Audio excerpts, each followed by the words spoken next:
ವೀಕ್ಷಕರಿಗೆಲ್ಲ ನಮಸ್ಕಾರ. Welcome to my YouTube channel. Bigg Boss Kannada season 12ರ ಮನೆಯಲ್ಲಿ 3ನೇ ಟಾಸ್ಕ್ ಈಗ ಶುರುವಾಗಿದೆ ಅಂತಾನೆ ಹೇಳ್ಬೋದು. ಹೌದು, ಈ ವಾರದ 3ನೇ ಟಾಸ್ಕ್ ಶುರುವಾಗಿದೆ. ಇನ್ನು ಈ ಟಾಸ್ಕ್ ಅಲ್ಲಿ ಯಾರು ಗೆದ್ರು, ಯಾರೆಲ್ಲ ಆಟ ಆಡಿದ್ರು, ಯಾವ ರೀತಿ ಇತ್ತು ಅನ್ನೋದನ್ನ ಈ ವಿಡಿಯೋ ಮೂಲಕ ತಿಳಿಸ್ತೀನಿ. ವಿಡಿಯೋನ ಸ್ಕಿಪ್ ಮಾಡದೆ ಕೊನೆವರೆಗೂ ನೋಡಿ. ಇನ್ನು ಈ ಟಾಸ್ಕ್ ಆಡೋದಕ್ಕೆ ನಿಮಗೆ ಗೊತ್ತಿರೋ ಹಾಗೆ 2 ತಂಡಗಳಾಗಿ ಈ ವಾರ ಡಿವೈಡ್ ಆಗಿದ್ದಾರೆ. ಇನ್ನು ಈ ಟಾಸ್ಕ್ನ 2 ತಂಡದಿಂದ 3 ಸ್ಪರ್ಧಿಗಳು ಆಡಬೇಕಾಗುತ್ತೆ. ಇನ್ನು ಇಬ್ಬರು ಕೂಡ 2 ತಂಡದಿಂದ ಉಸ್ತುವಾರಿನ ವಹಿಸ್ಕೋಬೇಕಾಗಿದೆ. ಅದೇ ರೀತಿ ಇಲ್ಲಿ ಗಿಲ್ಲಿ ಹಾಗೂ ಅಶ್ವಿನಿ ಗೌಡರು ಉಸ್ತುವಾರಿನ ವಹಿಸಿಕೊಂಡಿದ್ದಾರೆ. ಇನ್ನು 2 ತಂಡದಿಂದ 3 ಸ್ಪರ್ಧಿಗಳು ಆಟವನ್ನು ಆಡಬೇಕು. ಇನ್ನು ತಮಗೆ ಮೀಸಲಿರುವಂತಹ ಜಾಗದಲ್ಲಿ ಸ್ಪರ್ಧಿಗಳನ್ನ ನಿಲ್ಲಿಸಲಾಗುತ್ತೆ. ಆಪೋಸಿಟ್ ತಂಡದಿಂದ 3 ಸ್ಪರ್ಧಿಗಳು ಮತ್ತು ತಮ್ಮ ತಂಡದಿಂದ 3 ಸ್ಪರ್ಧಿಗಳು ನಿಂತು ಆಟವನ್ನು ಆಡಬೇಕು.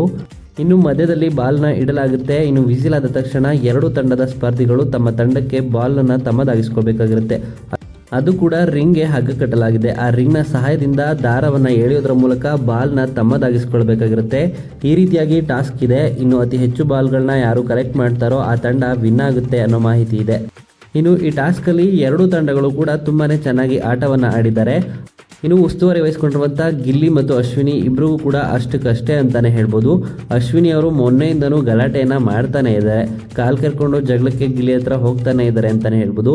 ಈ ಟಾಸ್ಕ್ ನಡುವೆನೂ ಕೂಡ ಗಿಲ್ಲಿ ಜೊತೆ ಜೋರಾದ ಜಗಳವೇ ನಡೆದಿದೆ. ಕಾವ್ಯ ಕೂಡ ಗಿಲ್ಲಿಗೆ ಸಮಾಧಾನ ಮಾಡೋಕ್ಕೆ ಹೋಗಿ ಗಿಲ್ಲಿ ಬಳಿ ಕೂಡ ಕಾವ್ಯ ಬೈಸ್ಕೊಂಡಿದ್ದಾರೆ. ಈ ರೀತಿಯಾಗಿ ಟಾಸ್ಕ್ ನಡುವೆ ಎಲ್ಲ ನಡೆದ್ರೂ ಕೂಡ ಟಾಸ್ಕ್ ಮುಗಿಯದೆ ಅರ್ಧಕ್ಕೆ ನಿಂತಿದೆ. ಇನ್ನು ಈ ಟಾಸ್ಕಲ್ಲಿ ಅತಿ ಹೆಚ್ಚು ಬಾಲ್ನ ಕಲೆಕ್ಟ್ ಮಾಡಿರೋದು ಅಂದರೆ ಗಿಲ್ಲಿ ತಂಡ ಅಂತಲೇ ಹೇಳ್ಬೋದು.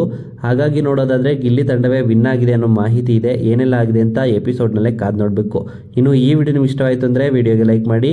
ಬಿಗ್ ಬಾಸ್ ಕನ್ನಡ ಸೀಸನ್ 12ರ ಮತ್ತಷ್ಟು ಹೆಚ್ಚಿನ ವಿಡಿಯೋಗಳಿಗಾಗಿ ನಮ್ಮ ಚಾನಲ್ಗೆ ಸಬ್ಸ್ಕ್ರೈಬ್ ಮಾಡಿ. ಇನ್ನು ಬಿಗ್ ಬಾಸ್ ಮನೆಯಲ್ಲಿ ನಿಮ್ಮ ಸಪೋರ್ಟ್ ಯಾರಿಗೆ ಅಂತ ನಿಮ್ಮ ಅನಿಸಿಕೆಯನ್ನು ಕಮೆಂಟ್ ಮೂಲಕ ಕಮೆಂಟ್ ಮಾಡಿ ತಿಳಿಸಿ.